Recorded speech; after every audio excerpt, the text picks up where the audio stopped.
ہم چاہتے تھے کہ حنفی ان کی اتنی پٹائی کر لیں کہ برسر حکومت آ کر یہ کبھی حنفیوں کو اپنے ساتھ نہ ملائیں، کیونکہ حنفیوں کو نہ ملائیں، کیونکہ اگر حنفی اس سرمایہ کو سنبھالنے لگے تو پھر تو سارے مسلمان اس کو کھائیں گے نا، ہم کہاں سے کھائیں گے جا کے؟ تو یہ حکومت لائی اسی لیے گئی تھی، یہ کوئی کھلی چھپی بات نہیں، ان سب کے اکاؤنٹ جو ہیں وہ امریکہ میں ہیں۔ ہاں جی، ہاں تو ٹھیک ہے، تو اس لیے یہ جو کچھ ہو رہا ہے نا یہ آرڈر امریکہ کا ہے، پھر کسی وقت انشاءاللہ آپ رکھ لیں گے۔ اللہ صلی اللہ علیہ وسلم۔ ان جاءکم فاسق بنبأ فتبینوا،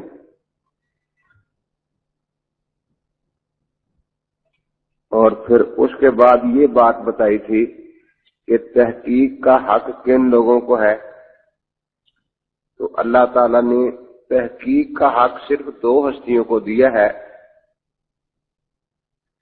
نبی اقدس صلی اللہ تعالی علیہ وسلم اور مجتہد۔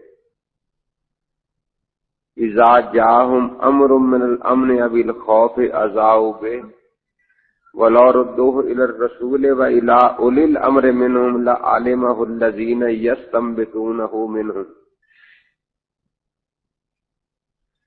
کہ تحقیق کرنے کا حق یا اللہ کے نبی کو ہے یا مجتہد کو ہے، اور کسی کی تحقیق کو تحقیق نہیں سمجھا جائے گا۔ جیسے دنیا میں بھی ڈاکٹری باتوں کی تحقیق ڈاکٹر کرے گا، شمار نہیں کرتا۔ قانونی فیصلے قانون دان کرتے ہیں اور وہی تحقیق کرتے ہیں، شنار قانونی فیصلوں میں کوئی دخل نہیں دیتے۔ تو اسی طرح دین کی تحقیق جو ہے یا پیغمبر صلی اللہ علیہ وسلم کرتے ہیں اور یا ائمہ مجتہدین۔ آگے ہے فلولا فضل اللہ علیکم ورحمتہ لاتبعتم الشیطان الا قلیلا، کہ یہ اللہ کا فضل اور احسان ہے کہ ہر آدمی پر تحقیق کا بوجھ نہیں ڈالا، بلکہ نبی پاک صلی اللہ علیہ وسلم اور مجتہدین کو حکم دے دیا کہ تحقیق کرو اور باقی ان کی تحقیق پر عمل کر لیں، اور فرمایا اگر اللہ کا یہ فضل اور رحمت نہ ہوتی لاتبعتم الشیطان الا قلیلا، تو تم سے بہت سے لوگ جو ہیں اکثر وہ شیطان کی تابعداری کرنا شروع کر دیتے، یعنی نام تو قرآن کا لیتے، لیکن چونکہ قرآن نبی پاک سے نہیں سمجھا اس لیے نام قرآن کا اور اتباع شیطان کی، نام قرآن کا اور اتباع شیطان کی۔ اسی لیے قرآن پاک کی جب تلاوت شروع ہوتی ہے تو حکم ہے اذا قرأت القرآن فاستعذ باللہ، کہ جب قرآن پاک پڑھو تو اعوذ باللہ پڑھ لیا کرو۔ اب سوچنے کی بات ہے کہ قرآن پاک اللہ کی کتاب ہے، اس کے پڑھنے سے پہلے شیطان سے پناہ مانگنے کی کیا ضرورت؟ تو احادیث سے پتہ چلتا ہے، ایک تو نبی پاک نے ارشاد فرمایا کہ ید اللہ علی الجماعت، اللہ کے ہاتھ جو ہے برکتوں اور رحمتوں والا وہ جماعت پر ہے، جو جماعت سے کٹ گیا وہ شیطان کا نوالا بن گیا۔ فرمایا جس طرح یہاں جنگل میں بھیڑیے پھرتے ہیں اور جو بکری ریوڑ سے کٹ کر اکیلی جنگل میں چلی جائے، اپنے مالک کی نگرانی سے باہر چلی جائے، وہ بھیڑیا اس کو شکار کر لیتا ہے، اس طرح جو اجماع اور امت سے کٹ کر الگ ہو جائے تو شیطان اللہ نے بھیڑیا چھوڑا ہوا ہے، وہ شیطان کا نوالا بن جاتا ہے۔ تو قرآن پاک کی تلاوت سے پہلے اعوذ باللہ من الشیطان الرجیم پڑھنے کا مقصد یہی ہے کہ یا اللہ قرآن پاک کی کسی آیت کا ایسا مطلب سمجھنا آئے جو اجماع امت کے خلاف ہو، کیونکہ اگر اجماع سے میں کٹ گیا تو اگرچہ نام قرآن کا لوں گا لیکن کام شیطان کا کروں گا۔ اسی طرح حدیث پاک میں آتا ہے فقیہ واحد اشد علی الشیطان من الف عابد،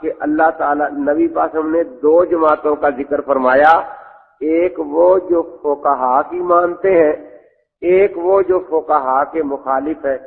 جو فقہا کی مانتے ہیں ان کو مقلد کہا جاتا ہے، اور جو فقہا کے مقابلے میں شیطان کی مانتے ہیں ان کو غیر مقلد کہا جاتا ہے۔ تو فقہا کی مخالفت کرنے والا شیطان ہے۔ قرآن پاک سے پہلے اسی لیے اعوذ باللہ پڑھنے کا حکم ہے کہ قرآن کا کوئی ایسا مطلب ذہن میں نہ آ جائے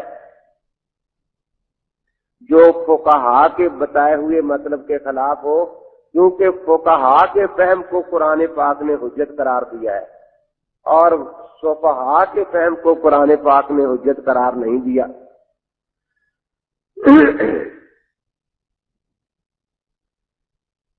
ایک آدمی کہنے لگا جی بخاری شریف کا اردو ترجمہ دیکھتا تھا، میں نے کہا تم گمراہ ہو جاؤ گے۔ یہ حدیث پڑھ کے آدمی گمراہ ہوتا ہے؟ میں نے کہا قرآن کہتا ہے کہ قرآن پڑھ کے بھی کچھ لوگ گمراہ ہو جاتے ہیں۔ یضل بہ کثیرا و یہدی بہ کثیرا، کہ بہت سے لوگ گمراہ ہو جاتے ہیں قرآن پڑھ کر اور بہت سے ہدایت پر آ جاتے ہیں، لیکن گمراہ ہونے والے کون ہیں؟ ان کی پہچان کیا بتائی؟ وما یضل بہ الا الفاسقین، وما یضل بہ الا الفاسقین۔ فاسق کس کو کہتے ہیں؟ جانور کے گلے میں رسی ڈال کر اس کو باندھ دیتے ہیں کہ یہ آوارہ نہ پھرے، کسی کے کھیت میں جائے گا وہ لڑے گا، کسی کے بچے کو مارے گا گلی بازار میں وہ لڑے گا۔ تو جو جانور گلے سے رسی توڑوا کے بھاگ جائے اس کو فاسق کہتے ہیں عربی زبان میں۔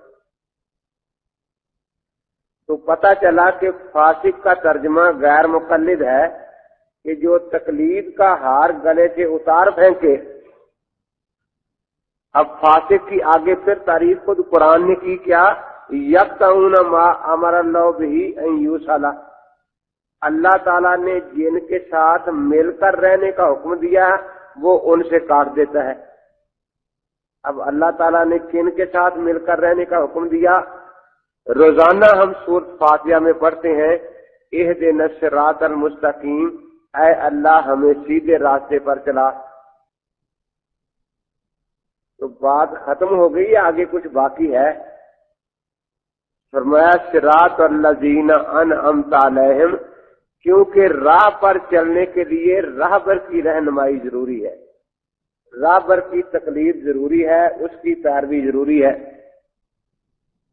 تو اے اللہ ان کے راستے پر جلا جن پر تیرا انعام ہوا۔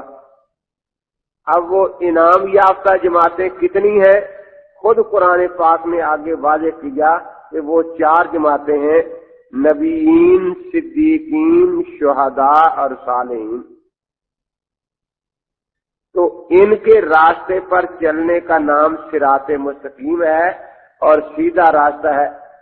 اب غیر مقلد کہتا ہے صرف نبی کی ماننی ہے اور نہ صدیق کی ماننی ہے، یہ امتی ہے، نہ شہید کی ماننی ہے، یہ امتی ہے، نہ صالحین کی ماننی ہے، یہ امتی ہے۔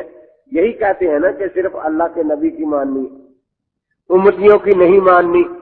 تو اللہ تعالی ہمیں صدیقین سے جوڑنا چاہتے ہیں اور غیر مقلد ہمیں صدیقین سے توڑ رہا ہے۔ اللہ تعالی ہمیں شہداء کی تابع داری اور تقلید کا حکم دیتے ہیں اور یہ ہمیں شہداء سے توڑ رہا ہے۔ اللہ تعالی صالحین کی تابع داری کا ہمیں حکم دیتے ہیں اور یہ ہمیں صالحین سے توڑ رہا ہے۔ تو فاسق کی تعریف یہی کی، یقطعون ما امر اللہ بہ ان یوصل، اللہ نے جن کے ساتھ مل کر رہنے کا حکم دیا ہے یہ ان سے کاٹتا رہتا ہے۔ اور یہ میں نے ان کی بات مان کر کہا کہ وہ نبی کو مانتے ہیں، صدیقین کو نہیں مانتے۔ حقیقت یہ ہے کہ وہ نبی کو بھی نہیں مانتے، کیونکہ نبی کو ماننے کا صحیح طریقہ وہی ہے جس طریقے سے نبی کی بات پہنچے اسی طریقے سے مان لی جائے۔ وہ اس پر ایک لطیفہ یاد آیا طالب علم کا۔ امام صاحب رحمۃ اللہ تعالی علیہ حج کے لیے تشریف لے گئے تو کوئی یہودی آئے، یہودیوں کا، قادیانیوں کا، غیر مقلدوں کا، سارے گمراہ فرقوں کا طریقہ ایک ہی ہوتا ہے کہ محلے میں کوئی غریب مسلمان تلاش کرو، دکاندار، اس کو تھوڑے سے پیسے دے دیے کہ بھئی اپنی دکان ذرا بڑھا لے، کاروبار لمبا کر لے، اور وہاں اٹھنا بیٹھنا کر لیا، وہاں رسالے رکھ گئے، اشتہار رکھ گئے، وہاں بیٹھ کر لوگوں کے دل میں وسوسے ڈالنے شروع کر دیے، اپنے بیٹھنے کی جگہ بنا لی۔ تو امام صاحب رحمۃ اللہ علیہ حج پر تشریف لے گئے، یہودیوں نے یہ قصہ بعد میں شروع کیا، اب وہ بیٹھ کے وسوسے ڈالتے، اور وسوسے ڈالنے کا طریقہ بڑا عجیب ہوتا ہے۔ جو آتا مسلمان اسے کہتے بھی اچھا ایک بات بتاؤ کہ اتفاق اچھی چیز ہے یا اختلاف؟ آپ کا کیا خیال ہے؟ اتفاق؟ وہ بھی کہتے اتفاق کہ دیکھو تم اس بات پر پکے نہیں رہو گے، کہتے پکے رہیں گے؟ بالکل نہیں رہو گے۔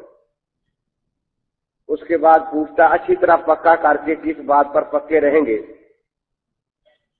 موسیٰ علیہ السلام کو جانتے ہو نا؟ کہتے ہاں، موسیٰ علیہ السلام تو اللہ کے سچے نبی ہیں۔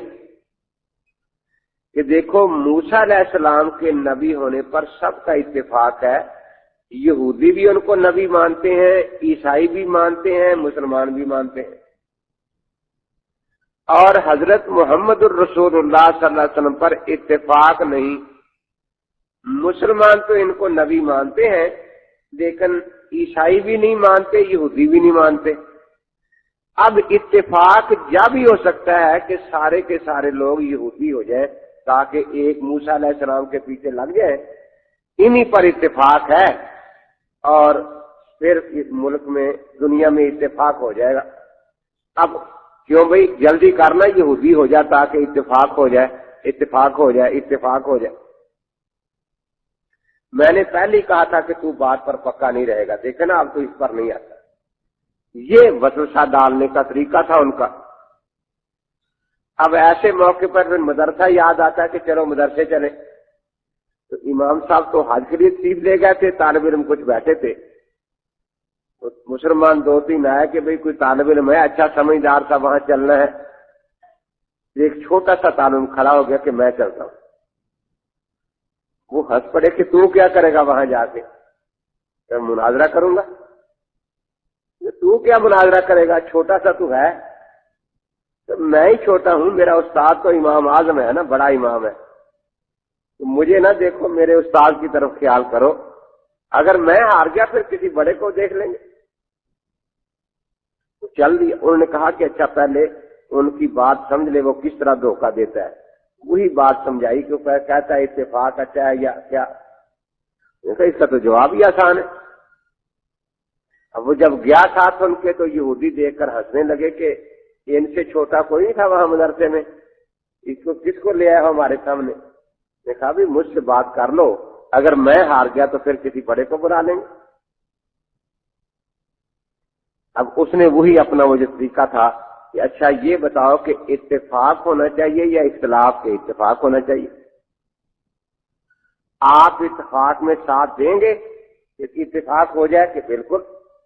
اتفاق والی بات مان لیں گے کہ بالکل مانوں گا، کیوں نہیں مانوں گا؟ کہ نہیں، کتنے مسلمان آتے ہیں پہلے کہہ دیتے ہیں ہم مانیں گے، بعد میں انکار کر دیتے ہیں، چلے جاتے ہیں۔ لیکن میں تو نہیں کرتا انکار، مانوں گا۔ خوب اچھی طرح پکا کر لیا اسے۔ موسیٰ علیہ السلام کو جانتے ہو نا؟ کس کو؟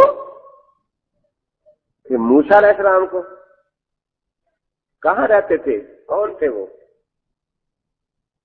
اب وہ یہودی پریشان کہ تو موسیٰ علیہ السلام کو نہیں جانتا، کہاں رہتے تھے؟ تو پتا تو چلے کون موسیٰ علیہ السلام، کہاں رہتے تھے؟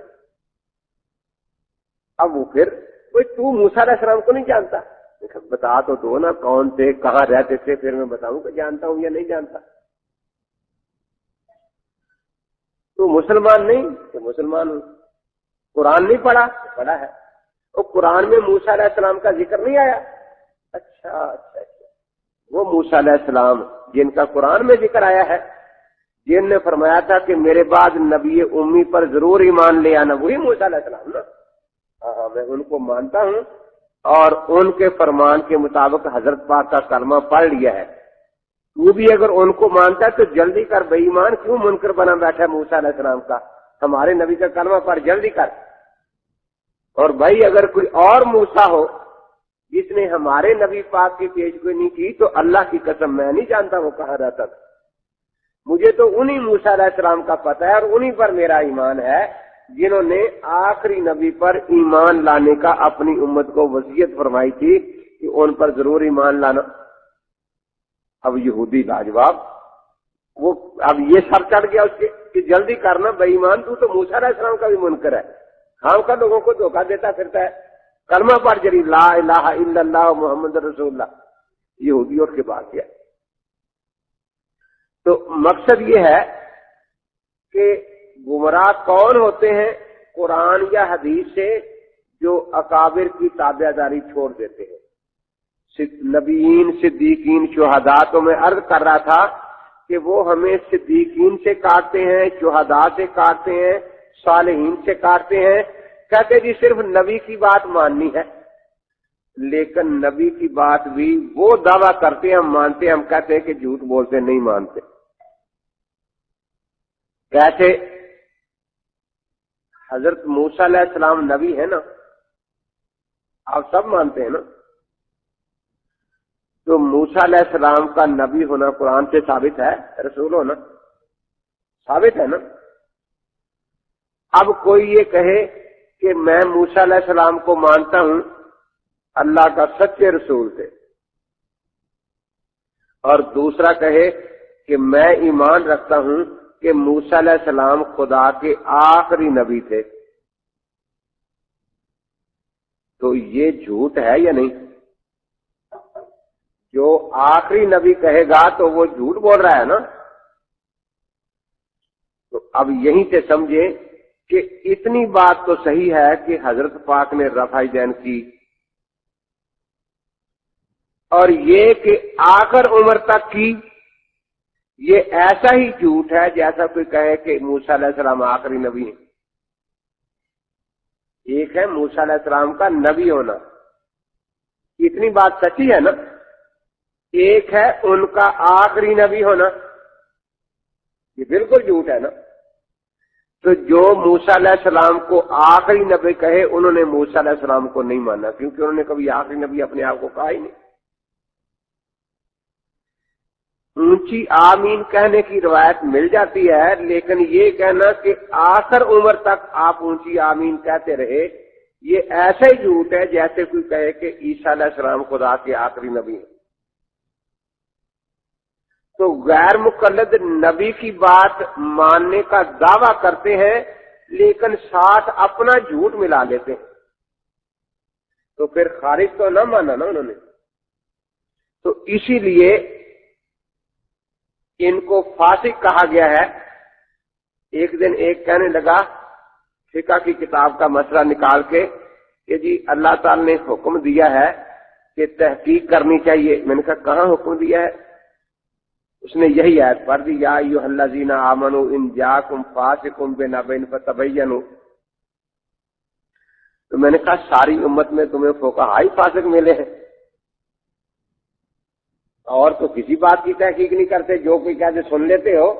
تو ساری امت میں فقہاء ہی فاسق ملے ہیں،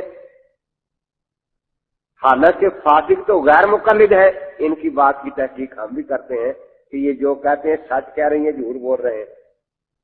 بڑا طرفہ میرے کو قرآن کہتا ہے کہ تم فاسق کو غیر مقلد فاسق ہے، یہی میں نے پڑھا یقطعون ما امر اللہ به ان یوصل، کہ فاسق وہ ہے کہ اللہ جن کے ساتھ ملنے کا حکم دیتا ہے یہ ان سے کاٹتا پھرتا ہے.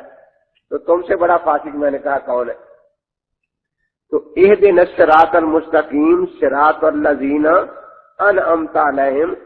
کوئی راستہ بھی رہنما کے بغیر طے نہیں ہوتا، راہبر کے بغیر طے نہیں ہوتا، اس لیے راہبر کی تقلید ضروری ہے. اب صورت ختم ہو گئی یا ابھی باقی رہتی ہے؟ آگے کیا ہے؟ غیر المغضوب علیہم ولا الضالین. سیدھے راستے پر رہنے کے لیے جس طرح راہبر اور رہنما کی تقلید ضروری ہے کہ وہ راستہ بتائے ہم چلتے جائیں، اسی طرح راہزن سے بچنا بھی ضروری ہے۔ اس سے راہزن سے جو راستے میں لوٹنے والا ہے۔ تو اگلی آیت میں یہی بتایا گیا کہ یا اللہ جن پر تیرا غضب ہوا اور جو گمراہ ہے ان کی تابع داری تقلید سے ہمیں بچانا، کیونکہ وہ راہ حق کے راہزن ہیں، راہ حق سے بھٹکانے والے ہیں۔ تو ایک ہے راہ حق پر لگانے والا، ان کی تقلید کا ہمیں حکم ہے، وہ نبیین ہیں، صدیقین ہیں، شہداء ہیں، صالحین ہیں۔ ایک ہے راہ حق سے بھٹکانے والے، ان کی تقلید سے منع کیا گیا ہے۔ تو جہاں بھی تقلید کی خوبی ہے کتاب و سنت یا کتابوں میں، وہ تقلید ہے ان کی جن پر اللہ کا انعام ہوا، اور جہاں بھی تقلید کی برائی ہے وہ ان کی ہے جو اللہ کے راستے سے ہٹانے والے ہیں۔ دیکھو نا، وہ کہتے تھے بل نتبع ما وجدنا علیہ آبانا، ہم اللہ کی نہیں مانتے، اپنے آبا کی مانتے ہیں۔ تو اللہ کے راستے سے وہ ہٹانے والے تھے نا۔ تو دیکھو کتنی صاف بات ہے، جو اللہ کا راستہ بتانے والے ہیں ان کی تقلید واجب ہے، جو اللہ کے راستے سے ہٹانے والے ہیں ان کی تقلید حرام ہے۔ تقلید خود نہ اچھی ہے نہ بری ہے، تقلید تو تابع داری ہے نا۔ دیکھا یہ جائے گا کہ کس کام میں تقلید کی، اچھے میں تقلید کی تو اس کو اچھی تقلید کہا جائے گا، اور برے کام میں کسی کی تقلید کی تو اس کو برا کام کہا جائے گا۔ تو اس لیے جیسے اس ہاتھ میں یہ اللہ نے قوت دی ہے، یہ قوت بذات خود نہ اچھی ہے نہ بری ہے۔ کسی سے چوری کرے گا تو یہ قوت بری ہو جائے گی، کسی سے جہاد کرے گا تو یہ قوت اچھی ہو جائے گی۔ تو وہاں دو کا ذکر کیا، ظالم کا اور مغضوبین کا، کیونکہ کل میں نے تفصیل سے بتایا تھا کہ گمراہی کی بنیادیں دو ہی ہیں۔ کون کون سی یاد ہے نا؟ بدعت اور الحاد۔ پیچھے ذکر کن کا ہے؟ جن پر اللہ کا انعام ہوا، جن پر اللہ کا۔ اب گمراہی دو ہی طریقوں سے آئے گی کہ اللہ والوں سے یا تو محبت زیادہ کرے، ان کو خدائی بنا ڈالے جیسے عیسائیوں نے، یا اللہ والوں کی شان میں گستاخی کرے۔ دو ہی راستے ہیں گمراہی کے، یا اللہ والوں کی شان میں غلو کرے، امام کو نبی، نبی کو خدا مان لے، اور یا ان کی شان میں گستاخی کرے۔ تو ظالم عیسائی ہیں جنہوں نے محبت میں غلو کیا اور عیسیٰ علیہ السلام کو خدائی بنا ڈالا، اور مغضوبین یہود ہے جنہوں نے اللہ کے نبیوں کی شان میں گستاخیاں کی، کسی کو شہید کیا، کسی کو برا بھلا کہا۔ تو اس لیے گمراہی کے دو ہی طریقے ہیں، یا تو اللہ والوں کی محبت میں غلو کیا جائے، اسی کا نام بدعت ہے، اور یا اللہ والوں کی شان میں گستاخیاں کی جائے، اسی کا نام الحاد ہے۔ بدعت کا تعلق شہوات سے ہے اور الحاد کا تعلق شبہات سے ہے۔ تو اب دیکھیے اللہ تبارک و تعالی نے پہلے ظالم کا ذکر فرمایا، پہلے مغضوبین کا، اس کے بعد ظالم کا۔ آگے بھی قرآن میں دیکھو، پہلے سورہ بقرہ ہے، اس کے بعد سورہ آل عمران ہے۔ سورہ بقرہ میں یہودیوں کا رد ہے اور آل عمران میں عیسائیوں کا رد ہے۔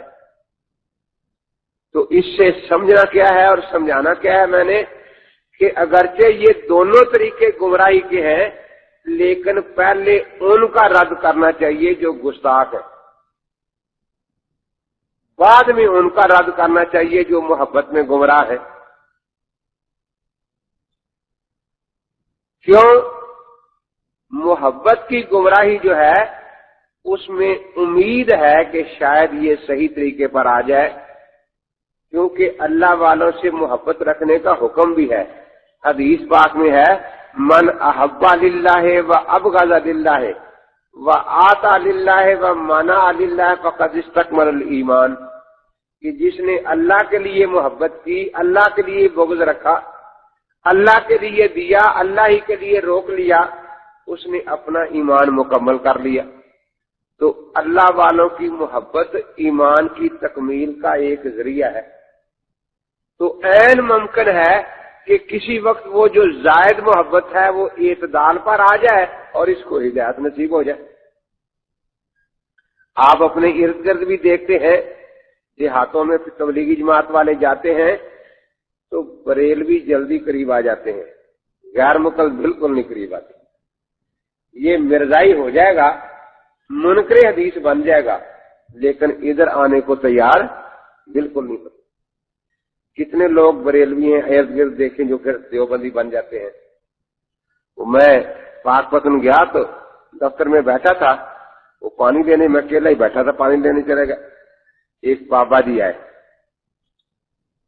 امین تیرا نام ہے؟ ان کا میرا ہی ہے۔ میری 85 سال کی عمر ہے، 84 سال میں دیوبندی حنفی رہا، اب میں اہل حدیث ہو گیا ہوں۔ میں سن کے خاموش رہا۔ اب اس کا خیال تھا یہ کوئی جواب دے گا، میں خاموش رہا۔ 2 منٹ کے بعد کہتا ہے تو نے سنا نہیں؟ میں سنا بابا، کیا سناتا ہے؟ میں دیوبندی تھا، اب اہل حدیث ہو گیا۔ میں پھر خاموش رہا۔ وہ پھر 3-4 منٹ سے انتظار، کہتا ہے تجھے سنتا نہیں کچھ؟ میں نے کہا سنا بھائی، کیا سناتا ہے؟ کہتا ہے میں دیوبندی حنفی تھا، اب اہل حدیث ہو گیا ہوں۔ تو اب کسی لوگ ہے وہ سنے یا نہیں؟ میں نے کہا بابا یہ تو سن لیا ہے، یہ تو اہل حدیث ہو گیا ہے، اب جا، جب مرزائی ہو جائے گا مجھے آگے بتا جانا۔ اٹھا بھاگا وہاں سے، دیکھو جی کہتا ہے مرزائی ہو جائے گا مجھے بتا جانا۔ میں نے کہا اور کیا ہونا ہے؟ تو آگے مرزائی ہونا ہے، اور کیا ہونا ہے؟ تو جو محبت میں گمراہ ہے ان کے بارے میں کچھ امید ہو سکتی ہے، کسی وقت ان کی محبت نقطہ اعتدال پر آ جائے اور وہ ہدایت پر آ جائیں، کیونکہ اللہ والوں سے محبت خود شریعت میں مطلوب بھی ہے ایک درجے کی، لیکن اللہ والوں کی شان میں گستاخی کرنے والوں کو ہدایت نہیں ہوتی، کیونکہ گستاخی کا کوئی درجہ بھی مطلوب نہیں۔ محبت کے بارے میں کہیں گے نا بھی اتنی محبت کر لو، تابعہ داری کرو، عبادت نہ کرو ان کی، لیکن گستاخی کے بارے میں کہیں نہیں کہ اتنی گستاخی کر لینا، اس سے زیادہ نہ کرنا۔ اسی لیے علماء نے ان دونوں کی مثال دی ہے کہ جو محبت میں گمراہ ہے ان کی مثال ہے کچی روٹی کی۔ روٹی کچی رہ جائے، اسے دوبارہ آگ پر رکھ دو تو کسی کام آ جاتی ہے، اور جو گستاخی میں گمراہ ہے ان کی مثال ہے جلی ہی روٹی کی۔ جو روٹی جل کے کوئلہ ہو جائے، آپ اسے 100 گھی لگائیں، کتنا کچھ کریں، وہ کسی کام آتی ہے؟ تو اسی لیے سورہ فاتحہ میں یہ بات ہمیں سمجھا دی گئی۔ یہ سورت فاتحہ پہلی سورت ہے قرآن کی، اور اس کو قرآن کی ماں بھی کہتے ہیں، اور ساری لڑائیاں بھی اسی سورت پر ہوتی رہتی ہیں۔ کوئی کہتا ہے، کوئی فاتحہ خلف الامام پر لڑتا ہے، کوئی فاتحہ علی الطعام پر لڑتا ہے کہ کھانے پر کیوں نہیں پڑی، کوئی کہتا ہے امام کے پیچھے کیوں نہیں پڑی۔ اور عجیب بات ہے، جو فاتحہ پر لڑتے ہیں وہ فاتحہ کو مانتے نہ وہ ہیں نہ وہ ہیں۔ جو فاتحہ علی الطعام پر لڑتے ہیں ان کو فاتحہ کی یہ بات اچھی نہیں لگتی، ایاک نعبد و ایاک نستعین، کہ اے اللہ ہم تیری ہی بندگی کرتے ہیں اور تجھ ہی سے مدد مانگتے ہیں۔ فاتحہ تو کہتی ہے کہ صرف اللہ سے مدد مانگنی ہے، کہتے ہیں یا بہاء الحق بیڑا تک، امداد کن از بندے غم آزاد کن، در دین و دنیا شاد کن یا شیخ عبد القادر۔ اب لڑتے فاتحہ پر ہے، تم فاتحہ پڑھتے کیوں نہیں اور مانتے نہیں فاتحہ؟ اور یہ جو فاتحہ خلف الامام میں لڑتے ہیں وہ ان کو نہیں مانتے کہ نیکوں کی تقلید کرنی چاہیے، اہدنا الصراط المستقیم صراط الذین انعمت علیہم۔ میں نے ایک سے پوچھا کہ آپ ائمہ اربعہ کو منعم علیہم میں شامل کرتے ہیں یا نہیں؟ خاموش۔ اگر وہ انعام یافتگان میں ہے تو پھر تو ان کے راستے پر چلنا چاہیے نا، ان کی تقلید کرنی چاہیے، اور اگر وہ انعام یافتگان نہیں ہے تو ہمیں بتائیں، خاموشی سے اٹھ کے چلا گیا۔ تو مقصد یہ ہے کہ تحقیق کا حق دو قوموں کو، دو چیزوں شخصوں کو ہے، نبی پاک کو اور مجتہد کو۔ اسی لیے میں نے کل بھی بتایا تھا، آج کچھ نئے ساتھی بیٹھے ہیں کہ ہم اپنے آپ کو کہتے ہیں سنی حنفی کہتے ہیں نا۔ سنی میں ان مسائل میں سنی ہے جو رسول پاک نے تحقیق کر کے ہمیں دے دیے، کیونکہ سنت کا تعلق رسول سے ہوتا ہے نا۔ اور حنفی ہم ان مسائل میں ہیں جو امام نے تحقیق کر کے ہمیں دے دیے۔ اب تقلید کے مسئلے میں یاد رکھیں کہ ان کے پاس کوئی دلیل نہیں ہوتی، بس اس قسم کے شرارتیں کرتے رہتے ہیں کہ جی تقلید کا معنی ہے پتہ پتہ پتہ۔ روپی صاحب سے مناظرہ تھا، مجھے کہتا ہے اگر تجھے تقلید کا معنی آ جائے تو تو کبھی اپنے آپ کو مقلد نہ کہے۔ اچھا کیا معنی ہے؟ تقلید کا معنی ہے پتہ، اور ارد گرد وہ نوجوان بیٹھے ہوتے ہیں تو جن کو شبان اہل حدیث کہتے ہیں، قداس الاسنان صفحاء العالم کے پکے مصداق، تو ان سے پوچھتا ہے وہ پتہ کس کے گلے میں ہوتا ہے؟ کتے کے گلے میں۔ کتے کے گلے میں، سب نے شور مچا دیا، کتے کے گلے میں۔ مسلک اہل حدیث زندہ باد۔ یہ سارے سیاستہ والے بھی معاذ اللہ کتے بن گئے، کیونکہ سارے مقلد ہیں نا، اور مسلک اہل حدیث زندہ ہو گیا، کیونکہ محدثین کے حالات میں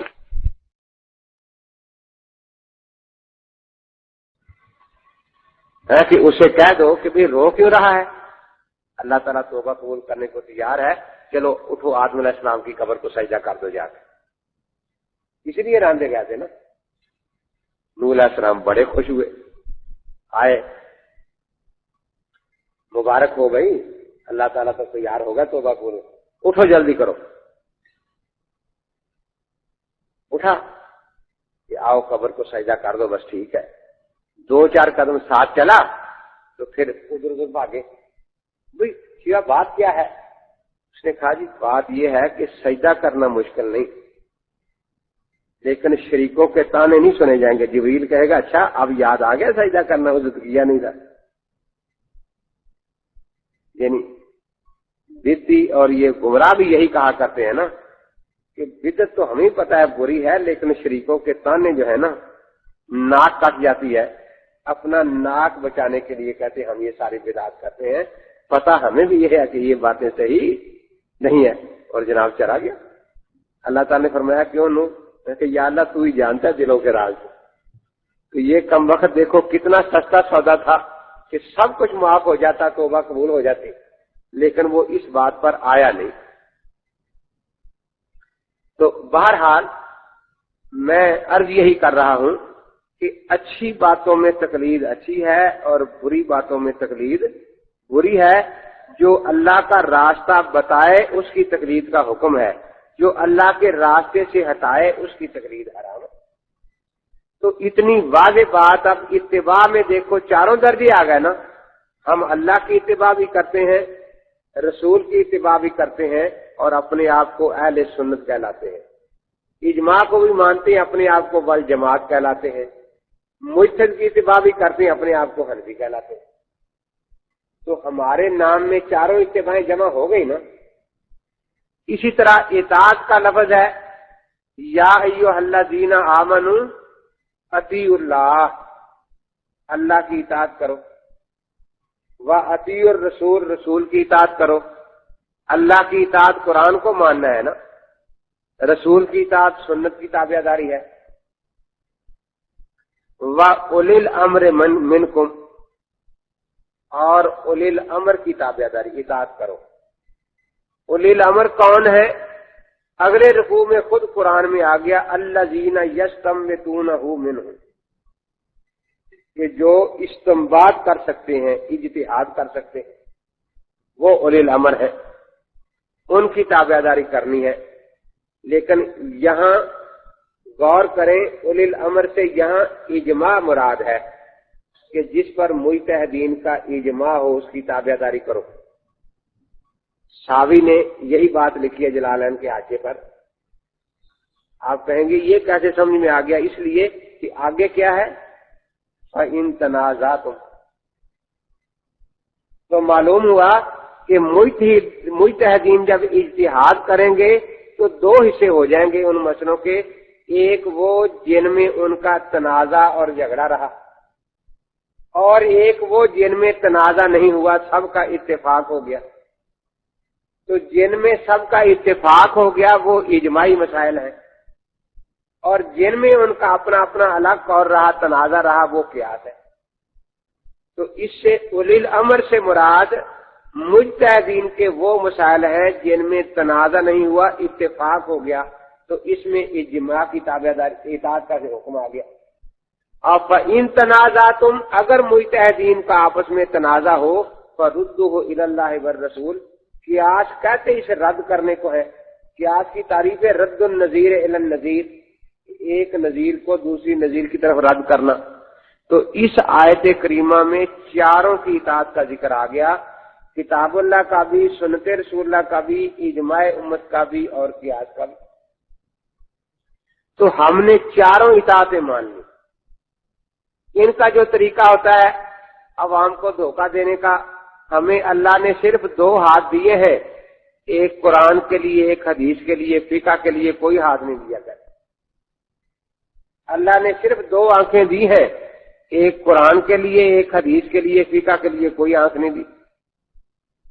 اللہ نے دو کان دیے ہیں، ایک قرآن سننے کے لیے، ایک حدیث کے لیے، فقہ کے لیے کوئی کان نہیں دیا۔ اللہ نے ایک ہی زبان دی ہے فقہا کو بھونکنے کے لیے، زبان تو ایک ہی ہے نا، جس سے رات دن فقہا کو بھونکتے رہتے ہیں غیر مخالف۔ تو زبان ایک ہے نا، اب کیا چیز چھوڑی جائے گی، قرآن یا حدیث؟ اس لیے دونوں ہی چھوڑ دیے، رات دن فقہا کو بھونکتے رہتے ہیں۔ تو میں نے چٹ لکھی کہ حدیث سے متعین کرے کہ قرآن والا ہاتھ کون سا ہے اور حدیث والا کون سا ہے۔ رن دو آدمی ہے نا، کیا بخاری استنجے والے ہاتھ میں پکڑنی ہے، دوسرا تو نہیں لگانا نا اس کو کہیں، کیونکہ الگ الگ ہاتھ کہتے دیے۔ اور اگر کسی کا ایک ہاتھ کٹا ہو تو وہ قرآن چھوڑے یا حدیث؟ اور قرآن کی سانس سے پڑھنا ہے، حدیث کی سانس سے پڑھنی ہے؟ آنکھیں کتنی ہیں اور روشنی ایک ہی ہے، اس میں ایک ہی ہے نا۔ اس طرح کتاب و سنت اگرچہ دو ہیں لیکن مقصد ان کا ایک ہی ہے۔ میں جس طرح بار بار بتا رہا ہوں کہ نام یہ قرآن حدیث کا لیتے ہیں، ان کے پاس ہوتے ڈھکوسلے ہیں بالکل۔ حافظ عبدالقادر صاحب روپڑی تقریر فرما رہے تھے، یہ چار مذہب بن گئے، چار اور چاروں مذہبوں کی مثال ہے بھینس کے چار تھن۔ بھینس کے چار تھن ہوتے ہیں نا، ایک تھن سے حنفیوں نے دودھ نکال لیا، ایک سے مالکیوں نے، ایک سے شافعیوں نے، ایک سے حنبلیوں نے۔ ہم نے سارا دودھ اکٹھا کر کے مکھن نکال کے خود کھا لیا، لسی ان کے منہ پر دے ماری، مسل قائل حدیث زندہ باد، نعرے لگنے شروع ہو گئے۔ میں نے چٹ لکھی کہ یہ جو نعرہ لگا ہے مسل قائل حدیث زندہ باد، تو کون سی حدیث ہے جس میں یہ ہو کہ مجتہد تھن کو کہتے ہیں؟ یہی بات اس نے کہی ہے نا کہ مجتہد بھینس کے تھن کو کہتے ہیں۔ یہ حدیث ہو تو پھر تو نعرہ لگے نا کہ مسل قائل حدیث زندہ باد۔ اور اگر یہ کوئی حدیث نہیں تو معلوم ہوا کہ یہ اپنے مولوی کی خرافات کو حدیث کہتے ہیں، لاول حدیث کے پیچھے لگے ہوئے، اور اس لیے نعرے لگاتے ہیں مسل قائل حدیث زندہ باد۔ اب میں حدیث پوچھتا ہوں کہ کس حدیث میں ہے کہ مجتہد کا معنی بھینس کا تھن ہوتا ہے؟ کہاں سے دکھائیں بجائے؟ پھر میں نے تقریر کی، میں نے کہا دیکھو اللہ تعالیٰ نے ان سے عقل ویسی چھین لی ہے، یہ مثال تو دینا چاہتے تھے ہمارے خلاف، لیکن مثال ہمارے مطابق ہے، خلاف نہیں۔ یہ تھنوں سے جو دودھ نکلتا ہے یہ تھن میں اللہ نے پیدا کیا یا پیچھے کسی خزانے میں پیدا کیا ہے یا 50-50 ہے, آدھا پیچھے اور آدھا تھن میں پیدا ہو, کیا خیال ہے؟ ایک قطرہ بھی دودھ کا تھن میں پیدا نہیں ہوتا, یہ تھن صرف پچھلے دودھ کو آگے پہنچا رہے ہیں. تو معلوم ہوا کہ چاروں اماموں نے ایک مسئلہ بھی خود نہیں بنایا, پیچھے سے کتاب و سنت آگے پہنچا دیا. اب یہ مثال ہمارے موافق ہوئی یا مخالف ہوئی؟ تو کتنے تھن ہوتے ہیں بھینس کے؟ ایک سے دہی نکلتی ہے, ایک سے لسی. جی نہ تھن چار ہے, چیزیں کتنی نکلتی ہیں؟ ایک ہی. تو جیسے تھن چار ہے اور چیز ایک ہی ہے دودھ, امام چار ہے مقصد ایک ہی ہے اتباع سنت. امام اگرچہ چار ہیں اور مقصد ایک ہی ہے اتباع سنت. پھر میں نے پوچھا کہ بھئی یہ آپ نے بڑا, ہم آپ کے شکر گزار ہیں کہ چاروں تھن تقسیم کر دیے, ایک حنفیوں کو دے دیا, ایک شافعیوں کو, مالکیوں کو, ایک حنبلیوں کو. آپ نے دودھ کہاں سے نکالا؟ تو 5واں سوراخ ہوتا ہے دودھ نکالنے کے لیے. کہتے سارا دودھ ہم نے نکال لیا, وہ کس کہاں سے نکالا؟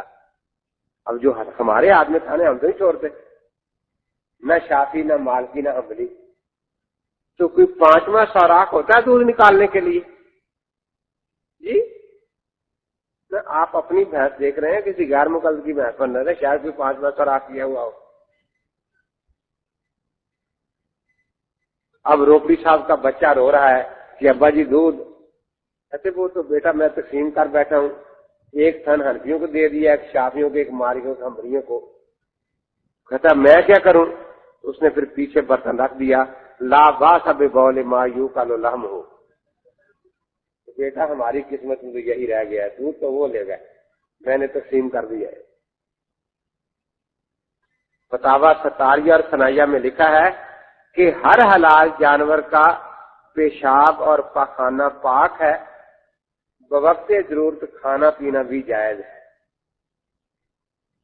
اور ضرورت بتائی ہے کہ ایک ضرورت علاج بھی ہے, علاج کے طور پر جائز ہے. مثلا حنفی بیمار ہوگا تو معجون فلاسفہ کھائے گا, غیر مقلد بیمار ہوگا تو گائے کا گوبر کھائے گا, کیونکہ بیماری میں عذر ہے نا. حنفی بیمار ہو گیا بیچارہ ایسپرو کی گولی کھائے گا, غیر مقلد بیمار ہو گیا تو بکری کی مینگنیاں چبائے گا, کیونکہ وقت ضرورت ان کا کھانا پینا جائز ہے. تو روپڑی صاحب تو خیر اپنے بچے کو پیشاب دے کے خوش ہو گئے, اب احسان لئی ظہیر آ گیا. یہ پریشان ہے کہ دودھ مقلد لے گئے اور پیشاب روپڑی صاحب لے گئے, ہم کیا کریں؟ اب وہاں تو کچھ نہیں بچا نا. تو دیکھا یوں نیچے بھینس کی طرف, کتنے تھن ہوتے ہیں؟ 4. مشرک ہے کہتا ہے, یہ بھینس مشرک ہے نا, 4 تھن ہے. تو سامنے بھینسا کھڑا تھا موحد, تو جلدی سے پیالی اس کے نیچے کر دی کہ ہر انسان اور جانور کی منی بالاتفاق پاک ہے, البتہ کھانے میں 2 قول ہے. تو اب وہاں وہ موحد کے پاس چلا گیا, وہاں سے پیالی بھر لی اس نے. تو فقہ محمدیہ صفحہ 47 جلد اول پر یہی لکھا ہے کہ ہر انسان اور جانور کی منی پاک ہے, البتہ کھانے میں 2 قول. ایک قول میں کھانا جائز ہے. تو یاد رکھیں حوالہ اتنا ہی دینا چاہیے جتنا ہو, اپنی طرف سے کچھ نہیں کہنا چاہیے. اس لیے ہم اتنا ہی حوالہ دیتے ہیں. اگلی بات کہ وہ کلفی جما کے کھاتے ہیں یا کسٹرڈ بنا کے, یہ ان کا کام ہے, ہمیں اس میں کوئی دخل نہیں. وہ نمک مرچ ملاتے ہیں یا شکر ملا کر کھا لیتے ہیں تو یہ ان کا ٹیسٹ اور ذائقہ ہے, ہمیں اس میں کوئی دخل ہم تو صرف اتنا ہی حوالہ بتائیں گے جتنا ہے، اس سے زیادہ باقی آگے ان کا اپنا شوق ہے کہ وہ کلفیاں بنا لیں یا کثرت جما لیں، شکر ملا لیں یا نمک مرچ ملا لیں، یہ ان کی اپنی مرضی ہے، تو ان کی مرضی میں ہم دخل دینے کے لیے بالکل تیار نہیں ہے۔ اب جب کچھ نہیں نا بیچاروں کو آتا تو فقہ کے مسائل پر اعتراض کرنے شروع کر دیں، تو اس میں تو ایک ہی قاعدہ یاد رکھیں کہ بھئی یہ بتاؤ فقہ کے مسئلے قرآن حدیث کے خلاف ہیں یا کچھ زائد وضاحت ہے بات کی، تو وہ کہتے ہیں خلاف ہے کہ اچھا مسئلہ لکھ دو، اور مسئلہ لکھ کر نیچے لکھ دو کہ ہم نے مکمل مسئلہ لکھا ہے، کوئی خیانت نہیں کی، اور اس کے نیچے اس مسئلے کے خلاف ایک آیت یا حدیث لکھ دو، پھر ہم تحقیق کریں گے جان، بس ختم ہو جائیں گے۔ کوئی آیت حدیث تو آتی نہیں بیچاروں، آپ وہ اعتراض کرتے ہیں، آپ جلدی سے بھاگتے ہیں، چلو آسن لو کہ جی یہ فقہ میں لکھا ہے، اس کی دلیل کیا ہے؟ کوئی دعویٰ ان کا ہے کہ یہ مسئلہ قرآن حدیث کے خلاف ہے، تو ان سے پہلے لکھوا لاؤ نا۔ جب بھی اعتراض کریں فقہ پر، طریقہ یہی رکھنا ہے کہ اچھا جی یہ فقہ کا جو مسئلہ ہے یہ پورا آپ نے بیان کیا، لکھ دیں، ذرا کتاب کا نام اصل عربی عبارت لکھ دیں، اور اس کے بعد لکھ دیں کہ میں نے پورا مکمل مسئلہ بیان کیا ہے، کوئی خیانت نہیں کی، اور اس کے بعد نیچے ایک آیت یا حدیث لکھ دیں جس کے خلاف یہ مسئلہ ہو، اور ہم تحقیق کریں گے۔ بس اتنا آپ شروع کریں گے، پھر آگے چلتے ہی نہیں، آپ خود پیچھے لگ جائیں، جی ہاں جی وہ مسئلہ آپ بتا رہے تھے نا، تو ذرا لکھ دیں ہمیں، اور ساتھ ایک آیت اور حدیث بھی لکھ دیں اس کے خلاف، ہم تحقیق کریں گے۔ ہمارے ملتان میں ایک بہت بڑا گراؤنڈ ہے، صبح بڑے بڑے لوگ سیر کے لیے آتے ہیں، انہوں نے بالکل قادیانیوں والا طریقہ رکھا ہوا ہے کہ جو ڈاکٹر ہیں 2 ڈاکٹر ان کے ساتھ مل گئے، کوئی وکیل ہے 2 وکیل غیر مقلد ان کے ساتھ سیر میں شامل ہو گئے، باتیں چیتیں ہوتی رہیں، چائے پلائی، اس کے بعد ایک رسالہ دے دیا، کوئی وسوسہ اس کے ذہن میں ڈال دیا۔ یہ طریقہ انہوں نے اختیار کیا، اور 8 سال میں 6 غیر مقلد بنائے۔ اب وہ جن مسجدوں کے نمازی تھے ان مسجدوں میں انہوں نے شور مچا دیا، ہماری نماز غلط ہے۔ وہ لوگ میرے پاس آئے کہ جی کچھ طالب علم دیں وہاں جائے، میں نے کہا کہ یہ طالب علم تو پڑھنے کے لیے آئے ہوئے ہیں، اب وہاں جائے، وہاں ان کے ساتھ کوئی ایسی حرکت ہو جائے کہ ان کو نقصان دے تو ذمہ دار کون ہوگا؟ آپ کے ہاں کوئی مسجد میں لڑکے نہیں ہیں، مجھے آپ اپنے دینا 2-4 لڑکے، میں ٹرین کر دیتا ہوں، صرف 1 گھنٹے کے لیے آ جا کریں میرے پاس۔ لیکن وہ اس کے لیے تیار نہیں تھے، تو وہی آصف شاہ صاحب ان کی مسجد ہے، اس کو میں نے بلایا، میں نے کہا اپنی مسجد سے 4-5 ساتھی لے کر گراؤنڈ میں جانا ہے۔ طریقہ کیا رکھنا ہے؟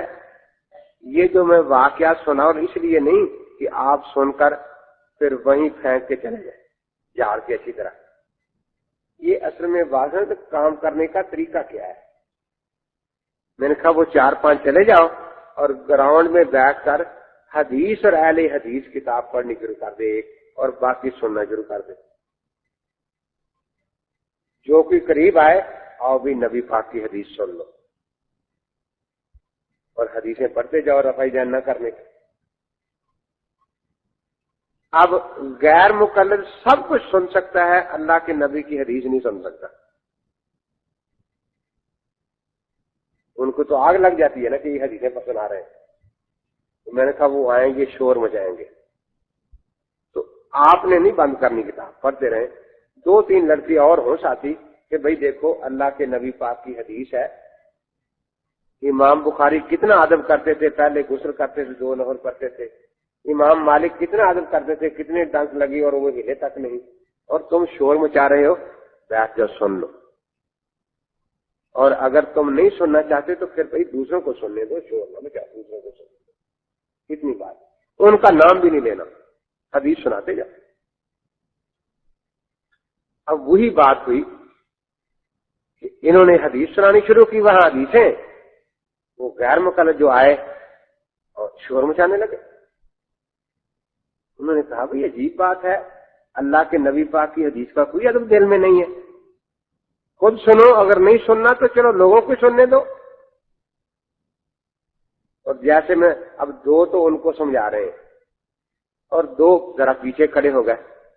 اب جو نا وہ لوگ پوچھتے ہیں کیا بات ہے، کہ جی بات کیا ہونی ہے، اللہ کے نبی پاک کی حدیث سنا رہے ہیں مولوی صاحب، اور اہل حدیث ساری ناراض ہو گئے حدیث سن کے،